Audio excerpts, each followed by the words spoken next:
Olá a todos, sejam todos bem-vindos ao meu canal. Eu sou o professor Samuel Marques e estamos iniciando agora mais um Operação Polícia Militar do Estado do Ceará, em que resolveremos questões baseados no último edital da Polícia Militar do Estado do Ceará, uma vez que ainda não saiu o edital até o presente momento em que esse vídeo foi gravado, tá bom? Só para a gente entender, hoje resolveremos questões envolvendo o assunto remédios constitucionais. Remédios constitucionais são aquelas garantias que visam efetivar direitos previstos lá na nossa Constituição Federal. Lá no artigo 5º, nós temos 7 remédios constitucionais: habeas corpus, habeas data, mandado de segurança, mandado de junção, ação popular, direito de petição e direito de certidão. Esses 7 remédios, cada um deles tem a finalidade específica de efetivar um direito. E vale lembrar também que dos 7 remédios constitucionais, 5 são da via judicial e 2 da via administrativa. E para você que está nos assistindo agora, deixa seu like aí, comenta, deixa algum comentário, algum feedback aí nos comentários deste vídeo, compartilha com seus amigos e caso você ainda não seja inscrito, clica em inscrever-se, ativa as notificações, pois sempre teremos conteúdo gratuito postado aqui para você no canal do professor Samuel Marques, beleza? Sem perder mais tempo, vem aqui comigo para o nosso Operação Polícia Militar do Estado do Ceará. Vamos lá para a nossa primeira questão, por favor.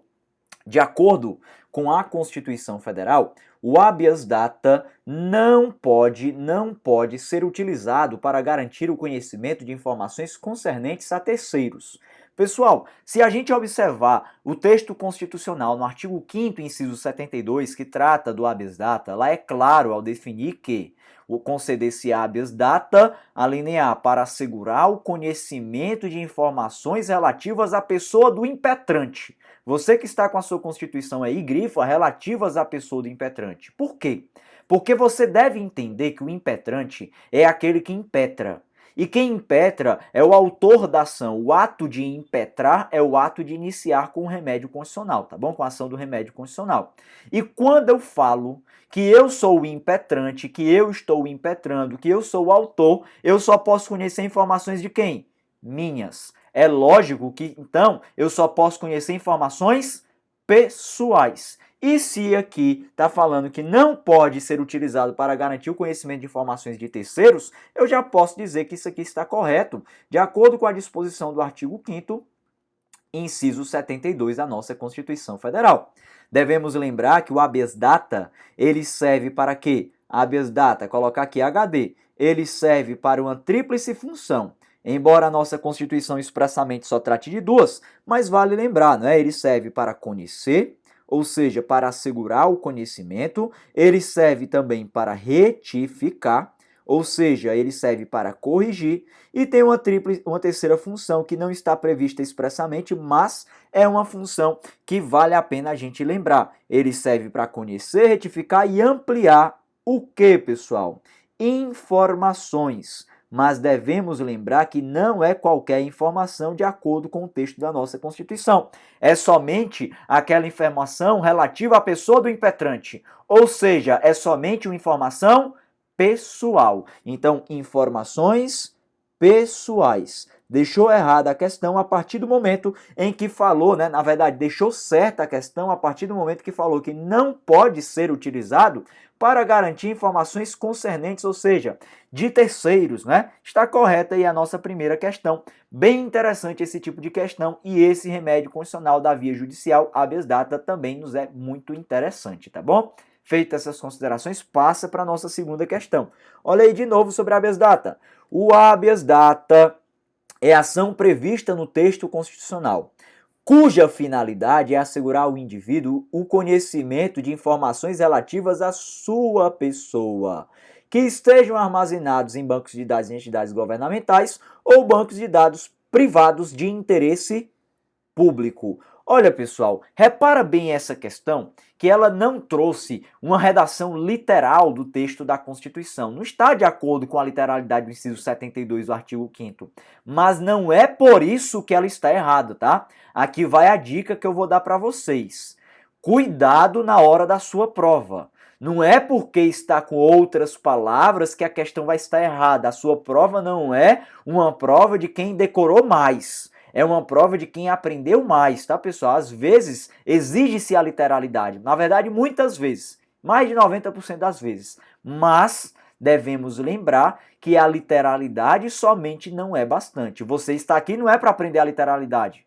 Pois se fosse para aprender a literalidade, você não estaria aqui estudando. Você estaria lendo a Constituição e decorando o que está lá escrito. Aqui, pessoal, falou com outras palavras o que diz o artigo 5º, inciso 72. Relativas à sua pessoa, ou seja, informações pessoais. Informações pessoais. Beleza. Aí falou mais, né? Ó, em bancos de dados privados de interesse público. Isso aqui é nada mais, nada menos do que o caráter público. Portanto, está correta essa disposição, de acordo com o artigo 5º, inciso 72 da nossa Constituição Federal. Artigo 5º, inciso 72, mais uma vez, artigo 5º, inciso 72, é referente ao habeas data, cuja função é exatamente essa aqui, de conhecer, retificar e ampliar informações pessoais, tá bom? Não informações de terceiro e também não menos, tá, pessoal? Também não vá errar essa disposição, por favor, não menos importante. Lembre que se na hora da sua prova falar informações de interesse pessoal, isso também está errado para o habeas data, pois interesse é diferente de informação pessoal. Quando eu digo que tem uma informação de interesse pessoal, não quero dizer necessariamente que essa informação é minha. Essa informação pode ser de outra pessoa, de uma instituição, e eu tenho interesse em conhecê-la. Olha como é diferente, tá bom? Então, informação pessoal é o que você deve encontrar na sua prova. Diante disso, segunda questão está correta também. Olha lá a nossa terceira questão, por favor. A ação popular pertencente à categoria dos direitos políticos do cidadão é um remédio constitucional que se manifesta como exercício da soberania popular e como instrumento da democracia direta. Pessoal, só para a gente contextualizar, tá? A ação popular é remédio constitucional que tem previsão no artigo 5º, inciso 73. E existe uma condição importante para a propositura de ações populares. Conforme diz a Constituição, qualquer cidadão é parte legítima para propor ação popular. O cidadão é a pessoa que pode ser autora de ação popular. Cidadão não é qualquer pessoa, você deve entender, não é? Inclusive, eu quero até destacar aqui para vocês, ó. Quando eu falo em cidadania, isso daqui está relacionado ao exercício dos direitos políticos. Logicamente, quando eu falo em cidadão, cidadão é aquele que está no exercício, no pleno exercício dos seus direitos políticos. É por isso que a gente entende que a ação popular é um remédio constitucional voltado à noção de soberania popular. Soberania popular, para quem não sabe, é aquela noção de que todo o poder emana do povo, e de democracia direta. O que é a democracia direta? Democracia direta é quando o povo manifesta sua vontade diretamente. Então, por meio de uma ação popular, eu como cidadão, eu posso manifestar minha vontade diretamente? Posso, pois ali eu vou estar fazendo o quê? A possibilidade de anular um ato lesivo ao patrimônio público ou de entidade que o Estado participe, à moralidade administrativa, ao meio ambiente e ao patrimônio histórico e cultural. Diante disso, pessoal, eu posso dizer que está correta aí a nossa terceira questão. E não vá confundir, por favor, cidadania, não vá confundir cidadania com nacionalidade. Nacionalidade é uma condição de vínculo de uma pessoa com um país, com um estado, né? Cidadania já é outra situação. Cidadania é o exercício dos direitos políticos. Eu posso dizer que todo cidadão é brasileiro, mas nem todo brasileiro é cidadão. Cuidado quanto a isso, porque é muito comum em prova afirmar que todo brasileiro pode propor ação popular. Não. Brasileiro não, o cidadão, tá bom? Ah, professor, mas para ser cidadão tem que ser brasileiro. Eu sei, mas o inverso não é realidade.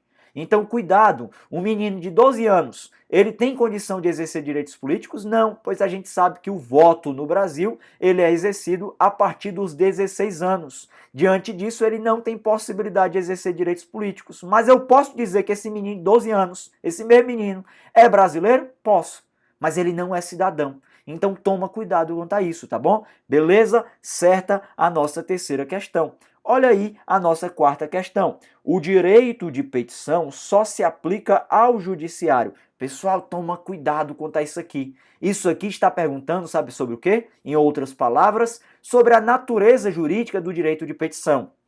E para lembrar dessa natureza jurídica, eu quero lembrar sobre todos os remédios constitucionais. pois a nossa ideia aqui é extrair o máximo de conhecimento de cada questão, né? Então vem aqui comigo, por favor, tá? Ó, vamos falar aqui dos remédios constitucionais. Eu comecei essa nossa aula falando sobre todos os remédios constitucionais existentes, todos lá no artigo 5º da nossa Constituição Federal, né? Nós temos o habeas corpus, um remédio muito interessante, vou colocar aqui como HC. Nós temos o habeas data, vou colocar aqui como HD. Temos também o mandado de segurança, o mandado de injunção, a ação popular e temos também o direito de petição, que é isso que está aí, né? Ó, direito de petição e o direito de certidão. Direito de certidão. Esses são os 7 remédios constitucionais existentes na nossa Constituição Federal. Mas esses remédios constitucionais têm naturezas distintas, tá, pessoal? Eu posso dizer que existem remédios considerados como da via judicial e remédios considerados como da via administrativa. Vou anotar isso aqui para vocês, tá? Vamos primeiramente indicar quais são os remédios da via judicial. São esses 5 primeiros aqui. Habeas corpus, habeas data, mandado de segurança, mandado de junção e ação popular são remédios constitucionais da via judicial. Já o direito de petição e o direito de certidão são remédios da via administrativa. Ah, professor, e o que é que significa ser via judicial e ser via administrativa? Eu vou dizer para vocês. A via, pessoal, é o meio pelo qual o remédio constitucional é exercido.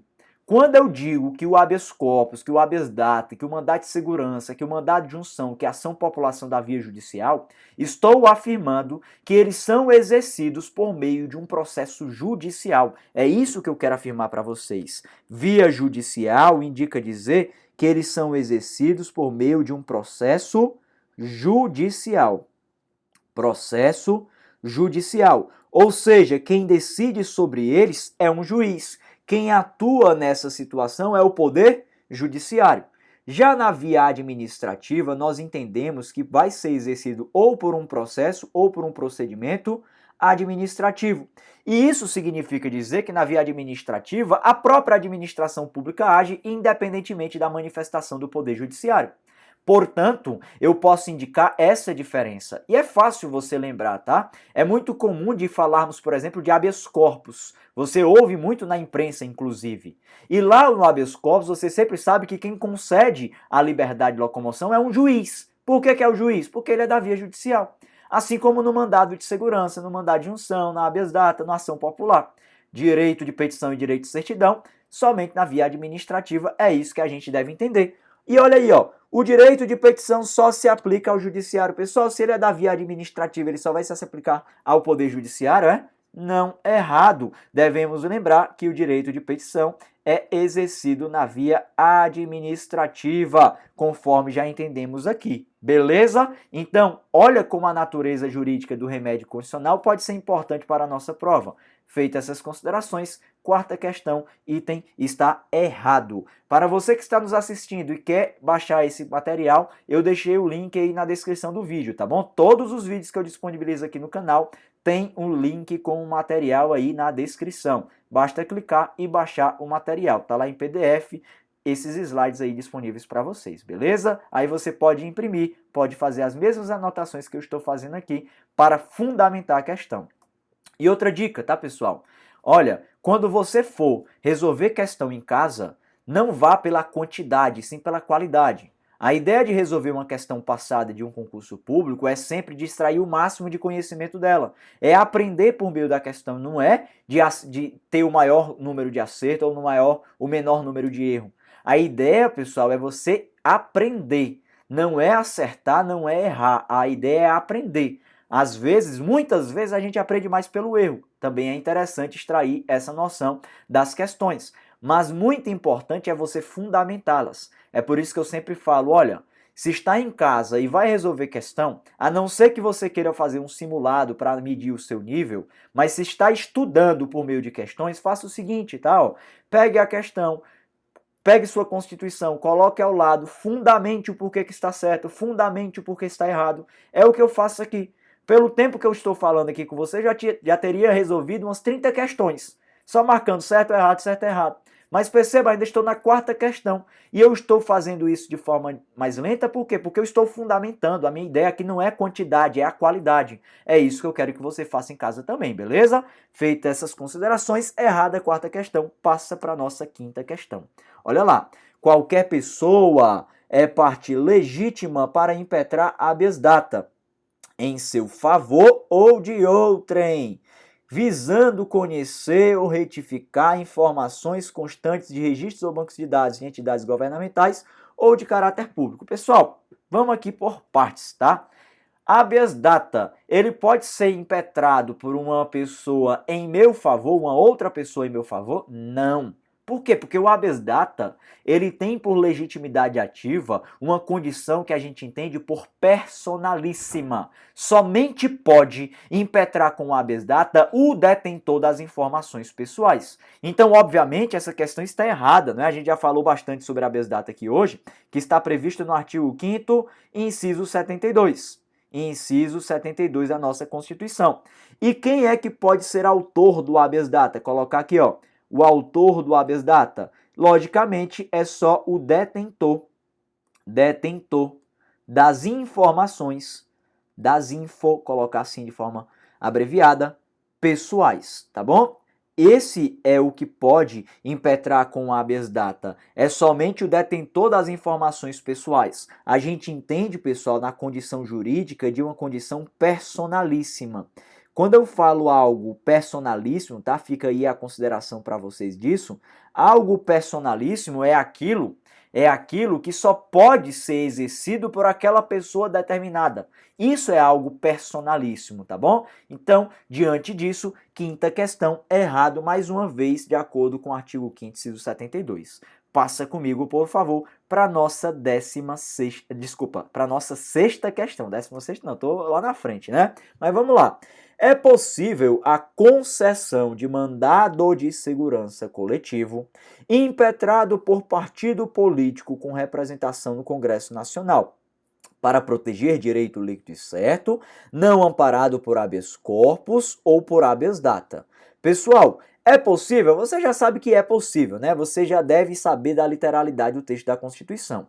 Quando a gente fala em mandado de segurança coletivos, devemos observar a disposição do artigo 5º, inciso 71. Pode impetrar mandado de segurança coletivo quem? O partido político com representação no Congresso Nacional, a organização sindical, a entidade de classe ou a associação legalmente constituída em funcionamento há pelo menos um ano. Vale lembrar, pessoal, dessas condições, tá? Ó, pode impetrar o partido político com representação, deixa eu ajeitar isso aqui, representação no Congresso Nacional. Daqui a pouco eu explico para vocês o que é isso, pois esse é o ponto fundamental em prova. Também pode impetrar a organização sindical. Para quem não sabe o que é uma organização sindical, é um sindicato, tá bom? A organização sindical. Também pode a entidade de classe. Entidade de classe é uma entidade representativa de determinada classe profissional. Como, por exemplo, tá? Para que você possa visualizar isso, o CRM, Conselho Regional de Medicina, como, por exemplo, a Ordem dos Advogados do Brasil, a OAB, são todas entidades de classe que representam classes profissionais específicas, tá bom? Além disso, também pode a associação. Pessoal, esses são os pontos que vocês devem lembrar sobre mandado de segurança coletivo. É por isso que está correta aí a nossa sexta questão. Mas vale a lembrança que em prova, geralmente, eles perguntam mais. Eles perguntam o que é o partido político com representação no Congresso Nacional.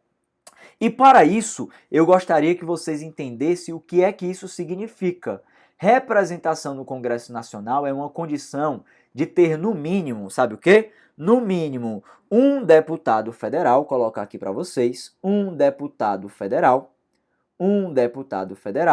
Repara agora comigo, repara este ponto agora comigo, é ter um deputado federal ou, vou botar bem pequenininho aqui para você não lembrar, para você não esquecer, ou um senador. Isso é representação no Congresso Nacional. Vamos por partes, né? Para começo de conversa, por que que eu falo Congresso Nacional e por que eu me refiro a deputado e a senador? Você deve saber que o Congresso Nacional é a Casa Legislativa da União. Esta casa formada pelo famoso sistema bicameral. Nela existem duas casas legislativas, só para vocês visualizarem bonitinho. Esse prédio aqui vocês já devem ter visto, né, na televisão ou já viu pessoalmente. Esse prédio é o Congresso Nacional. Esse prédio é o Congresso Nacional. E esse Congresso Nacional ele é composto por duas casas legislativas internas. A da Cumbuquinha para cima é a Câmara dos Deputados, a Cumbuquinha para baixo é o Senado Federal. Fica na Câmara dos Deputados, obviamente, os deputados federais e fica no Senado Federal os senadores. Portanto, para que se tenha representação no Congresso Nacional, necessita-se ter pelo menos, tá, no mínimo, um deputado federal ou um senador. E o que eu quero que vocês reparem sempre é nesse ou, nessa alternativa. Você sabe que a alternativa indica dizer que pode estar este membro do Congresso na Câmara ou no Senado. Na hora da prova, eles vão trocar, eles vão colocar, olha, para ter representação no Congresso Nacional é necessário ter, no mínimo, um deputado federal e um senador. Se eu coloco a partícula E, pessoal, ali, a partícula E, como o pessoal fala também por aí, né? O que é que a gente vai indicar? A gente vai indicar em uma aditiva. Então eu estaria falando de um deputado e um senador, eu estaria falando de pelo menos 2 membros. Mas a realidade é que eu só preciso de um. Esteja ele na Câmara, esteja ele no Senado. É essa a ideia que você vai levar para a sua prova, beleza? Feitas essas considerações, fica aí essa informação. Eu quero continuar com vocês aqui o raciocínio. E organização sindical, entidade, classe ou associação legalmente constituída em funcionamento há pelo menos 1 ano. Qual é a informação que eu quero trazer para vocês? Somente a associação é que precisa estar legalmente constituída há pelo menos 1 ano. Somente a associação. É essa a informação que eu quero deixar para vocês aqui, tá bom? Somente a associação. Não se aplica isso à organização sindical nem à entidade de classe. Portanto, se falar na sua prova, uma organização sindical foi criada há 3 meses, pode ela hoje impetrar com mandado de segurança coletivo? Pode, pois o mínimo de prazo de funcionamento é para a associação, não se aplica à organização sindical. Uma entidade de classe foi criada de manhã, à tarde ela pode impetrar com mandado de segurança coletivo? Pode, pois não exige prazo mínimo de funcionamento, somente para a associação. Beleza? 1 ano para ela, certo? Questão aí, a sexta, né? Passa para a nossa 7ª questão. Todos os brasileiros natos têm legitimidade para propor ação popular. Pessoal, eu já falei para vocês que a condição necessária para propor ação popular é de ser cidadão. E eu já disse para vocês aqui hoje que, de acordo com o artigo 5º, inciso 73, essa é a condição necessária pela nossa Constituição Federal. E ser cidadão é estar no exercício dos direitos políticos. Todo cidadão é brasileiro por força constitucional, mas nem todo brasileiro é cidadão. Então, olha, tá errada essa condição aqui. Não são todos os brasileiros natos, não, são todos os cidadãos, de acordo com o artigo 5º, inciso 73. Bem tranquilo essa questão, muito recorrente em prova. Passa para a nossa próxima questão. Olha aí a 8ª questão. As pessoas jurídicas, para quem não sabe o que são pessoas jurídicas, são as empresas, são destinatárias, ou seja, são titulares dos direitos e garantias fundamentais constantes da Constituição Federal, inclusive de mandado de segurança, de habeas data e de habeas corpus. Repara aqui comigo, tá, pessoal? Pessoa jurídica é titular de direito fundamental? É. Obviamente, pessoa jurídica também tem, tá? A gente vai entender que os direitos fundamentais são universais, aplicam-se tanto às pessoas físicas como pessoas jurídicas. Mas devemos entender que existem naturezas distintas, não é? Eu não posso dizer que os mesmos direitos exercidos pelas pessoas físicas serão necessariamente os mesmos exercidos pelas pessoas jurídicas. Por exemplo, a pessoa física ela tem direito à vida, a pessoa jurídica tem direito à vida? Não. Mas eu posso dizer, por exemplo, que a pessoa física, nós que temos CPF, tem direito à honra. A pessoa jurídica também tem direito à honra? Tem. Aí tudo bem, não é? Mas agora observa comigo outro direito. Você já ouviu falar do direito à liberdade de locomoção? Aqueles direitos que consistem né? Aquele direito que consiste nas previsões de ir, vir e permanecer. Já ouviu falar sobre isso? Eu pergunto para você, uma pessoa jurídica, por sua questão de condição natural, pode exercer liberdade de locomoção? De jeito nenhum. Então, se você observar, nem todo direito fundamental é aplicado às pessoas jurídicas, embora alguns que sejam relacionados à sua natureza podem ser aplicados. Aí aqui eu falei de habeas corpus. O habeas corpus, pessoal, pode ser impetrado em favor de uma pessoa jurídica. Olha, se o habeas corpus protege a liberdade de locomoção e a pessoa jurídica não a tem, logicamente ele não é titular de um habeas corpus, tá bom? Ele não é destinatário de um habeas corpus. E aqui é interessante reparar o termo adotado aqui pela questão. São destinatárias, ou seja, foi destinada a ele. Não, olha, o habeas corpus até que pode ser impetrado por pessoa jurídica, uma vez que sua legitimidade ativa é universal. Mas o habeas corpus não pode ter por destinatário, ou seja, por paciente, a pessoa jurídica, uma vez que esta não tem liberdade de locomoção. Portanto, errada aí a nossa questão, tá bom? Devemos lembrar que a legitimidade ativa do habeas corpus é universal. Legitimidade ativa, ou seja, a capacidade de ser autor do habeas corpus, até colocar aqui, ó, a capacidade de ser autor do habeas corpus é entendida como universal, mas quando eu for falar do paciente do habeas corpus, quando eu for falar do paciente do habeas corpus, obviamente, para quem não sabe o que é o paciente, eu vou dizer para você, tá? É o beneficiário do habeas corpus, ou seja, aquela pessoa que vai ter o habeas corpus para a proteção da sua liberdade de locomoção. Para ser paciente, somente pode ser pessoa física. Então, até colocar aqui para vocês, somente pessoa física, pessoa jurídica não poderia.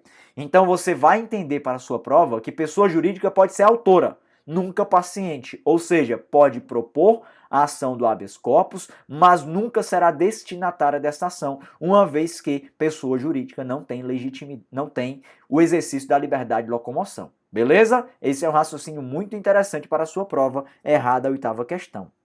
Olha a nossa nona questão.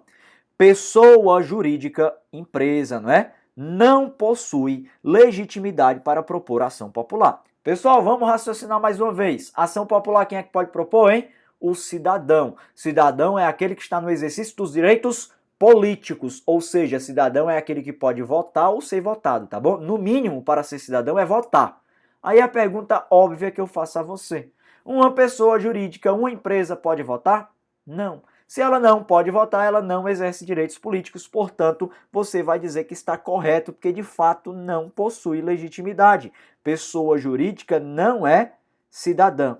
Não é cidadã. Uma vez que, para esta condição, a cidadania necessita-se do exercício dos direitos políticos e como ela não exerce, obviamente, está correta aí, uma vez que não possui realmente legitimidade para tal. E para finalizarmos aqui a nossa 10ª e última questão sobre remédios constitucionais, olha aí comigo, ó.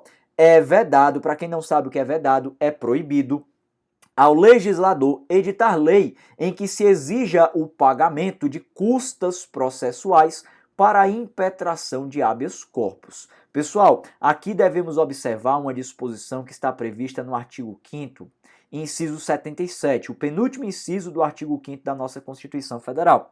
Lá diz, tá, que são gratuitas as ações de habeas corpus, tá? Deixa eu ajeitar isso daqui. São gratuitas as ações de habeas corpus e de habeas data, tá bom? São gratuitos. Lá fala expressamente sobre o habeas corpus e sobre o habeas data. Se a nossa Constituição Federal diz expressamente que são gratuitos e não diz que a lei pode estabelecer uma exceção a essa gratuidade, obviamente a gente vai entender que o legislador é vedado, é proibido sim criar esse tipo de lei que prejudique esse direito constitucional. Eu posso, inclusive, determinar que esse direito constitucional é entendido como de aplicabilidade, como de eficácia plena. Deixa eu ajeitar isso aqui. Ele é entendido como de eficácia plena, uma vez que ele não poderá ser restringido nesta condição. A nossa Constituição é clara ao determinar que são gratuitas as ações de habeas corpus e de habeas data, bem como os atos inerentes ao exercício da cidadania. Portanto, falou em vedado, é proibido ao legislador editar lei, está correta a nossa 10ª questão, tá bom? Feitas essas considerações, vale lembrar também, habeas corpus é gratuito, habeas data é gratuito. A ação popular, em regra, é gratuita, direito de petição e direito de certidão são gratuitos. Você vai lembrar na sua prova que somente 2 remédios constitucionais que normalmente são pagos. Quais são eles? O MM, mandado de segurança, mandado de injunção. Existe até o bizu, né? Bizu do meu grande amigo, o professor Gustavo Brígido.